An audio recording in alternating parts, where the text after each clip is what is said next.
misalnya ada trouble di aplikasinya, itu aplikasinya harus dimatikan keseluruhan. Beda dengan microservice tadi Mas Andre pernah sampaikan, bisa dijalankan per service. Beda dengan monolitik ya, satu service, ketika service-nya mati, udah mati semua. Dan ketika mau deployment harus mati semua.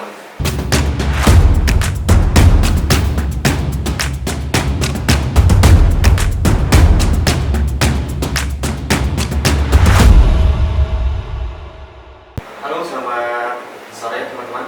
Kembali lagi di Principal Room. Perkenalkan, saya Bung Iqbal sebagai Principal dan juga sebagai Software Engineer, khususnya di backend engineer. Kemudian di samping saya juga telah hadir Mas Andre. Mas Andre bisa perkenalkan diri. Ya, terima kasih Mas Doni. Perkenalkan, nama saya Andre. Di sini saya juga sebagai salah satu principal di Refactory. Selain itu juga sebagai backend engineer di Refactory. Oke. Pada episode sebelumnya, teman-teman mungkin udah ngikutin juga tentang materi yang dibawain oleh Mas Daniel dan Mas Fani tentang step-step bagaimana migrasi antara monolitik ke microservice. Nah, yang sekarang mau kita bawakan adalah apa itu monolitik dan microservice. Nah, kalau menurut Mas Andre sendiri, apa itu yang dimaksud dengan microservice? Kalau menurutku microservice itu sebuah aplikasi yang kita pecah menjadi lebih kecil-kecil. Itu kita pecahnya berdasarkan fungsionalitasnya mungkin. Jadi misalkan ada sebuah aplikasi e-commerce. Di aplikasi e-commerce kan pasti nggak hanya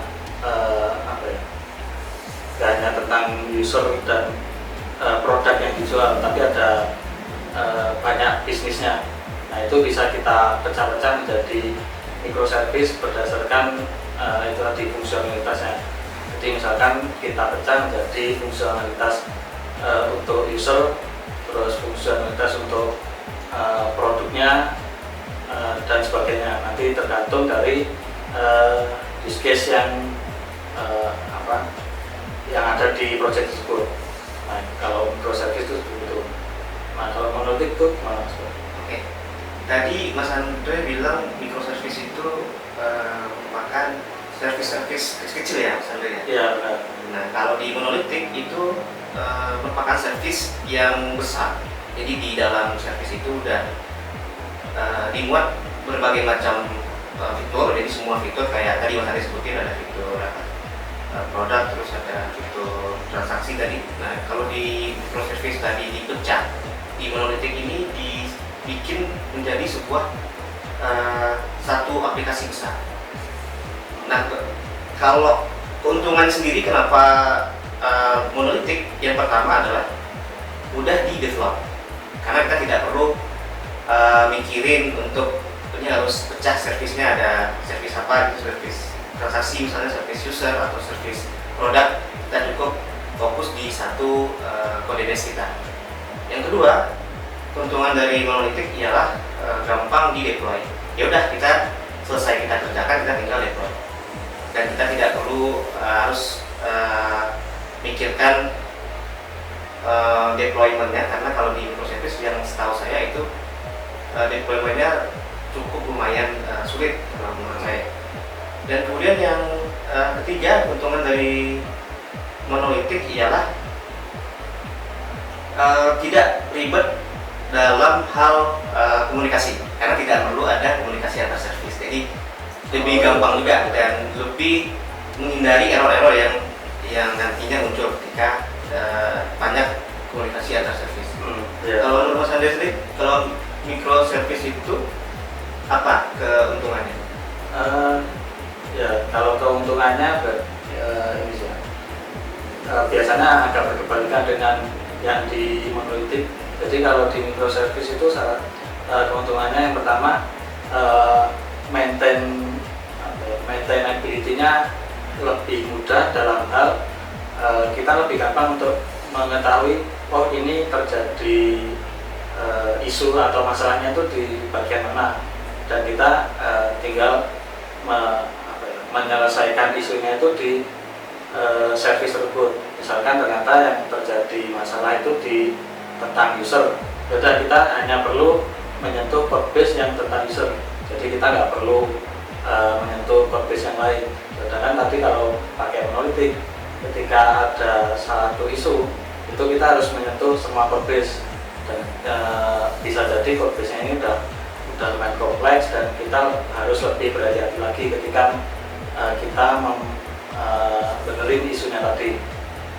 Terus yang kedua, masih berhubungan tentang isu tadi. Jadi kalau di microservice ketika ada isu itu kan pasti akan di deploy ulang tuh. Nah, kalau di monolitik sekali deploy ya udah nanti akan terdeploy semua diulang dari awal.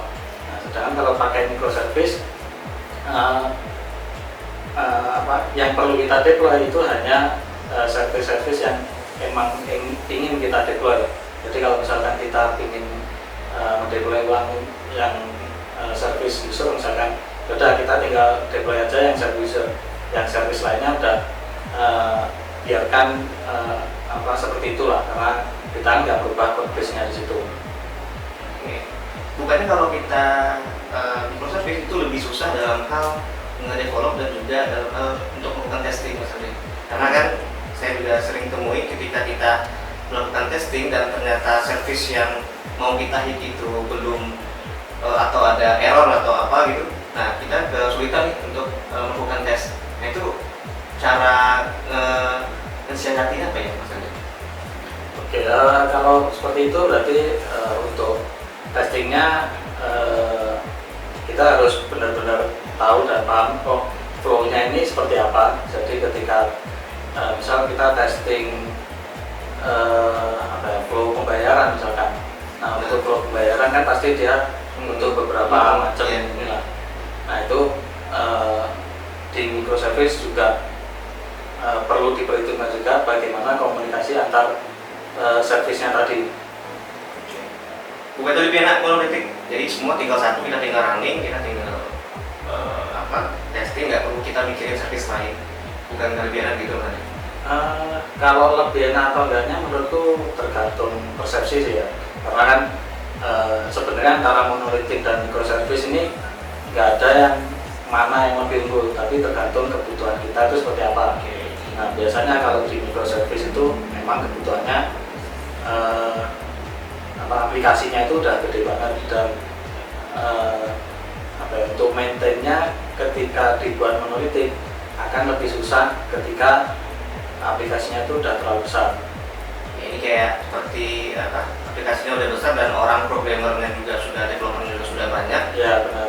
Jadi susah untuk bagi-bagi tasnya ya Mas Andre. Ya benar. Karena kadang di real project kita sering jumpai kalau kode yang udah terlalu kompleks, sudah terlalu besar, dan developer banyak yang terlibat di situ, itu kadang-kadang banyak yang konflik dan resolve-nya pun agak sulit ya. Nah, bagi teman-teman mungkin sebelum memulai membuat suatu aplikasi itu lebih baik dari mana ya Mas Ari? Dari monolitik dulu kah atau langsung saja nih ke microservice biar nanti kedepannya lebih gampang? Kalau menurutku sih dilihat lagi bagaimana kebutuhan dari aplikasi kita itu, apakah emang membutuhkan servis yang banyak atau cukup monolitik yang aplikasinya itu masih simple. Nah, itu sebenarnya kembali lagi ke kebutuhan masing-masing. Dan juga ini mungkin bisa dipertimbangkan juga masalah biayanya juga, karena kalau dengan menggunakan microservice aplikasi yang kita deploy kan akan banyak. Nah, itu berarti biaya yang akan kita tanggung juga akan menjadi lebih banyak kalau dibandingkan dengan monolitik. Ya, cukup menarik ya antara monolitik dan juga microservice. Kita tahu apa keuntungan dari microservice, kemudian kelebihan dari monolitik, dan tadi ada disebutin juga tadi tentang apa pilihan ketika kita ingin mendevelop suatu aplikasi, apakah mulai dari monolitik ataupun microservice, itu tergantung dari kebutuhan dari aplikasi yang mau kita bangun. Ya, tadi kan Mas Broni udah banyak bertanya juga tentang microservice itu bagaimana. Nah, kalau monolitik itu kekurangannya apa aja sih Mas kalau kita menggunakan monolit? Oke, yang pasti yang pertama monolitik kita di awal kita menentukan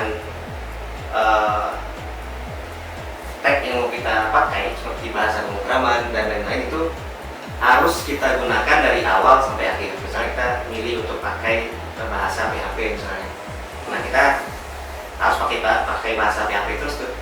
Ketika ada fitur baru kita harus develop dengan PHP. Beda dengan microservice tadi, karena fiturnya bisa kecil, jadi ketika kita ada kebutuhan untuk bikin fitur baru dan fitur baru ini dimungkinkan menggunakan bahasa tertentu lebih optimize, kita bisa pilih fitur ke bahasa itu. Beda dengan monolitik yang dari awal ketika kita nentuin pakai bahasa PHP, ya udah sampai akhir kita gunakan bahasa PHP. Yang kedua, kekurangannya tadi seperti tidak bersahabat dengan developer yang banyak, yang besar gitu.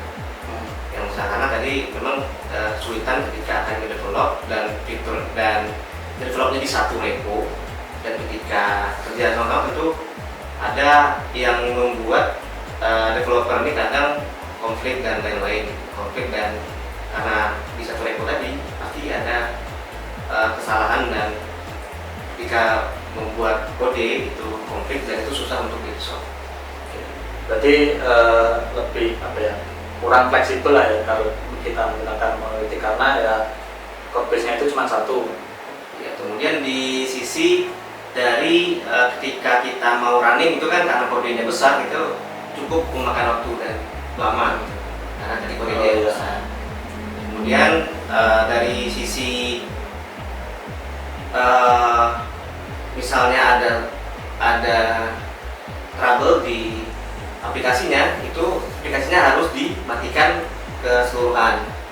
Beda dengan microservice tadi Mas Andri pernah sampaikan bisa dijalankan per service. Beda dengan monolitik ya, satu service, ketika service-nya mati udah mati semua. Dan ketika mau deployment harus mati semua. Oke. Berarti pertimbangan apa yang